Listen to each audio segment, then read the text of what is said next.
کتنے کتنے غلط عملوں کا ارتکاب ہوتا ہے، اللہ تعالیٰ مسلمانوں کی سے حفاظت فرمائے۔ ہر سال محرم اور حرام کا مہینہ آنے سے پہلے ضرور بیان ہوتا ہے کہ امت مسلمہ کو، مسلمانوں کو بتایا جائے کہ تم جس رستے پر چل رہے ہو یہ رستہ گمراہی کا رستہ ہے۔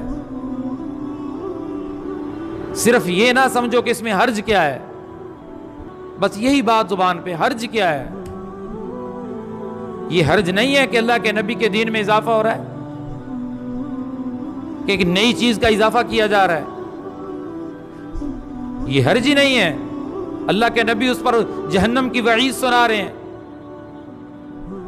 میں اکثر کہا کرتا ہوں کہ کتنے اچھے کام ہیں مسلمان نہیں کرتا، حالانکہ کر سکتا ہے، اختیار میں ہے، نہیں کرتا۔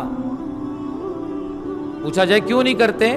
خود اپنی زبان سے کہتے ہیں کہ ثابت نہیں ہے، رسول اللہ صلی اللہ علیہ وسلم سے ثابت نہیں ہے، آپ نے نہیں کیا۔ ہماری آذان کا اختتام لا الہ الا اللہ پر ہے، اب محمد الرسول اللہ، کیا غلط جملہ ہے؟ کتنا خوبصورت جملہ ہے، کتنا پیارا کلمہ ہے، اتنا عظمت والا کلمہ ہے کہ محمد الرسول اللہ پڑھنے سے ایمان کامل ہو جاتا ہے۔ لا الہ الا اللہ پڑھے، محمد الرسول اللہ پڑھے، وہ مسلمان نہیں ہے۔ لیکن آذان کے اختتام پر کوئی مؤذن محمد الرسول اللہ پر آذان کو ختم نہیں کرتا۔ ہر مؤذن کی آذان لا الہ الا اللہ پر ختم ہوتی ہے۔ عبداللہ ابن ام مکتوم مسجد نبوی کے مؤذن تھے، ان کی آذان لا الہ الا اللہ پہ ختم ہوتی تھی۔ حضرت بلال مسجد نبوی کے مؤذن تھے، ان کی آذان لا الہ الا اللہ پہ ختم ہوتی تھی۔ اور اگر آج کوئی اپنی آذان کو لا الہ الا اللہ محمد الرسول اللہ پہ ختم کرتا ہے تو سب اس کی طرف عجیب نگاہ سے دیکھیں گے اور پوچھیں گے تو نے آذان غلط دے دی۔ اب آگے سے وہ مؤذن کہے کہ میں نے کوئی غلط جملہ بولا ہے، اس میں حرج کیا ہے، تو سب اسے کہیں گے یہ بے وقوف ہے، سمجھدار نہیں کہیں گے، سب کہیں گے کہ اللہ کے نبی نے جو طریقہ آذان ہمیں سکھایا اور بتایا ہے وہ صرف لا الہ الا اللہ تک ہے۔ جملہ تو خوبصورت ہے، جملہ تو ٹھیک ہے، محمد الرسول اللہ کہنے میں کوئی حرج نہیں ہے، لیکن یہ مقام اور موقع نہیں ہے یہ جملہ کہنے کا۔ آذان کے اندر اللہ کے نبی نے اس موقع پہ یہ جملہ نہیں سکھایا۔ آپ صلی اللہ علیہ وسلم نے جو آذان امت کو سکھائی وہ لا الہ الا اللہ پہ ختم ہوتی ہے۔ اب ہر سمجھدار انسان اس بات کو سمجھ سکتا ہے کہ بات تو ٹھیک ہے، یہ کوئی دلیل نہیں ہے، یہ کوئی دلیل نہیں ہے کہ اس کام کرنے میں حرج کیا ہے۔ یہ بہت بڑا حرج ہے کہ تم نے دین میں اضافہ کر دیا، دین میں اپنی طرف سے ایک مسئلہ بنا لیا، تم نے قرآن کی صریح مخالفت کی ہے کہ اللہ نے حجت الوداع میں قرآن کی آیت نازل فرمائی تھی، الیوم اکملت لکم دینکم، آج کے دن میں نے تمہارا دین تمہارے لیے مکمل کر دیا۔ اللہ کا فرمان، اللہ کا قرآن دین کو کامل بتائے اور تم اضافہ کر کے اس بات کا اعلان کرو کہ دین کامل نہیں ہے، ابھی اس میں اضافے کی ضرورت ہے۔ تو محرم الحرام کے آنے والے مہینے میں ہمارے مسلمان، ہمارے اہل سنت کتنی بدعات کا ارتکاب اہل روافض سے متاثر ہو کر کرتے ہیں اور شرک کے اندر مبتلا ہو جاتے ہیں۔ تو قبرستانوں کا رخ کرنا، محرم الحرام کو غم کا مہینہ سمجھنا، محرم الحرام میں نکاح کو کرنے کو ناجائز اور حرام سمجھنا، یہ سب بدعات ہیں۔ برکت والا مہینہ نکاح کرو گے، برکت والے مہینے میں کرو گے۔ محرم الحرام احترام والا مہینہ، لوگ جمعے کے دن کہتے ہیں نکاح کرتے ہیں، بابرکت دن ہے، بابرکت دن کو ترجیح دیتے ہیں۔ تو محرم الحرام بابرکت مہینہ ہے، احترام والا مہینہ ہے، تو تو اپنے پروگرام کے لیے اس کو ترجیح دینی چاہیے، لیکن نہیں مانتے۔ غلبہ ان کا اتنا ہو چکا ہے، غلبہ ہو چکا ہے۔ میرے نبی نے فرمایا تھا میری امت کے 73 فرقے ہوں گے۔ اب کوئی یہ نہیں کہہ سکتا کہ وہ جنتی فلاں جہنمی، وہ جہنمی فلاں جنتی۔ پھر پتہ کیسے چلے گا اہل حق کون ہے؟ پتہ کیسے چلے گا؟ رسول اللہ صلی اللہ علیہ وسلم نے علامت بتا دی، نشانی بتا دی۔ اس علامت کو دیکھتے ہوئے جس گروہ اور جس جماعت میں، جس مسلک میں یہ علامت اور نشانی ہے، وہ حق پر ہے، وہ حق پر ہے، وہ حق رستے پر ہے، وہ ہدایت پر ہے۔ ما انا علیہ واصحابی، یہ علامت بتائی رسول اللہ صلی اللہ علیہ وسلم نے کہ جو میری سنت کو مضبوطی سے پکڑے گا، جو میری سنت کا اہتمام کرے گا، علیکم بسنتی، تم پر میری سنت لازم ہے، اور واصحابی، میرے صحابہ کی سنت پر عمل کرے گا۔ جو میرے رستے کو اختیار کرے گا، میرے صحابہ کے رستے کو اختیار کرے گا، یہ حق والے ہیں، یہ کامیاب ہیں، یہ جنت اور ہدایت کے رستے پر ہیں۔ اب جس میں یہ علامت نہیں ہے، سمجھ لو وہ دوسری لائن میں ہے۔ جس کے دل میں صحابہ کا بغض ہے، ایک صحابی کا بغض رکھنے والا بھی رستے سے ہٹا ہوا ہے۔ تو محرم الحرام کی بدعات کتنی اہل سنت کے اندر رواج پکڑ چکی ہیں، اور یہ میں نے بار بار کہہ رہا ہوں، یہ سب چیزیں وہاں سے آ رہی ہیں، ان کا اثر قبول کیا جا رہا ہے، جبکہ ہمیں اپنا اثر دینا چاہیے۔ اور تیسری بدعت جس کا ارتکاب اہل سنت بھی کرتے ہیں کہ اس میں خاص طور پہ اس مہینے کو کھانے بنانے کا اور تقسیم کرنے کا مہینہ بنا لیا ہے، اور سبیلیں لگانے کا، سبیل لگائی جائے، لوگوں میں چیزیں تقسیم کی جائیں۔ اور آپ کو پتہ ہے کہ اہل روافض سبیل کیوں لگاتے ہیں؟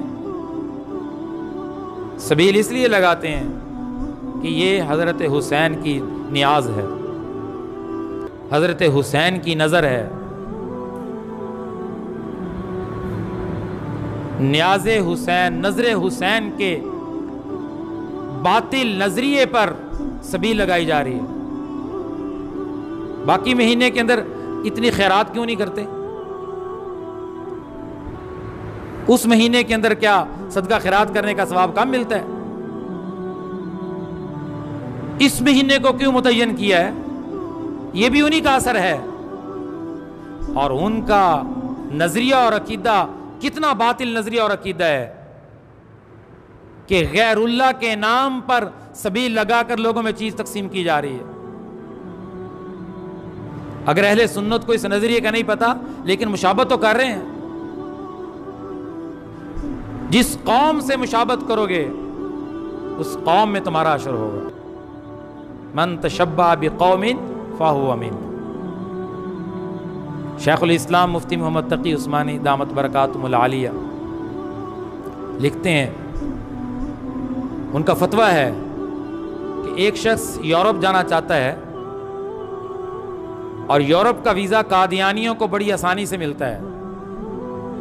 یورپ جانے کے لیے وہ اپنے آپ کو قادیانی لکھواتا ہے کہ میں قادیانی ہوں، صرف ویزے کے حصول کے لیے، تو کافر ہو جاتا ہے۔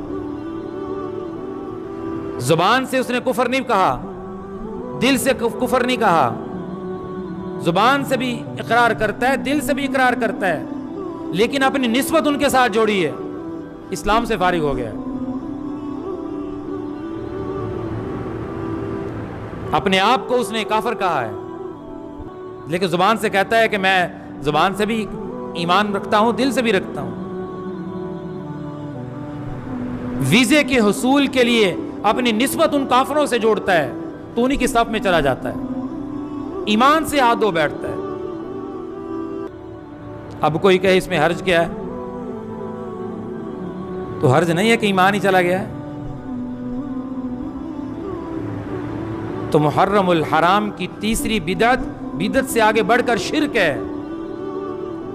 حرمت علیکم المیتۃ والدم ولحم الخنزیر وما اہل لغیر اللہ، تم پر حرام ہے ہر وہ چیز جو غیر اللہ کے نام پر تقسیم کی جائے یا غیر اللہ کے نام پر ذبح کیا جائے. غیر اللہ کے نام کی نظر اور نیاز تقسیم کرنا تم پر حرام ہے، اس کا کھانا حرام، اس کا تقسیم کرنا حرام، اس کا بنانا حرام. نظر صرف کس کی ہوتی ہے؟ اللہ کی ہوتی ہے. نظر کس کے نام کی ہوتی ہے؟ اللہ کے نام کی ہوتی ہے. نیاز کس کے نام کی ہوتی ہے؟ اللہ کے نام کی ہوتی ہے.